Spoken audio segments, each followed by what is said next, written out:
So, what is the kind of fast that is pleasing to the Lord?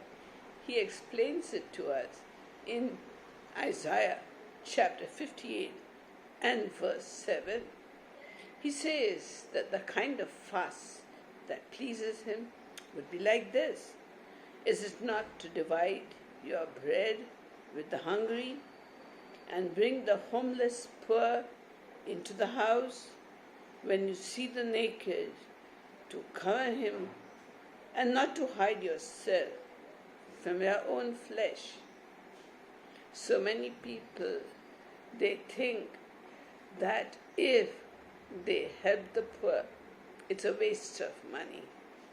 Many people have poor relatives, but they turn their face away from them and do not help them in the slightest.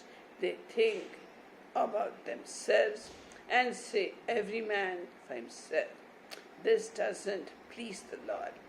So even in the New Testament, the Lord tells us in Matthew chapter 25, he says to the people who are pleasing to him, he tells them that when I was hungry, you fed me.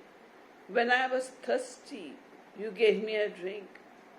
When I was sick and in prison, you visited me.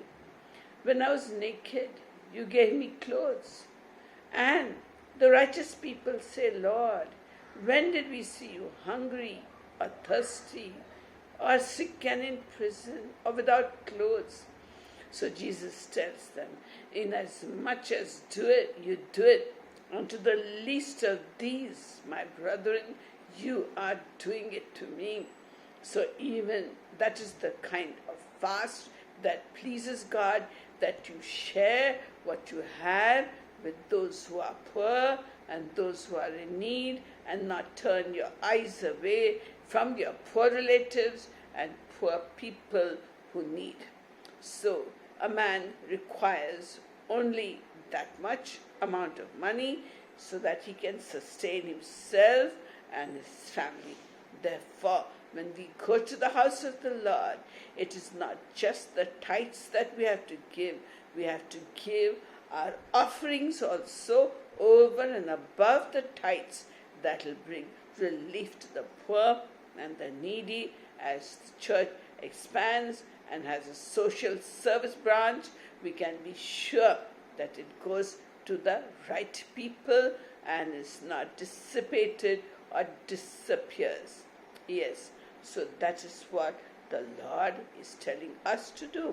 And so when we do that, then verse 8 says, then your light will break out like the dawn, and your recovery will be speedily springing forth, and your righteousness will go before you, and the glory of the Lord will be your rear guard. So when we feed the hungry and clothe the naked and visit the sick and in prison, then God's grace and loving kindness will come upon us, and we will be pleasing the Lord. And this is the kind of fast that God wants, not just that you abstain from food and do your own stuff and fight and quarrel. You do that, that is not pleasing to the Lord.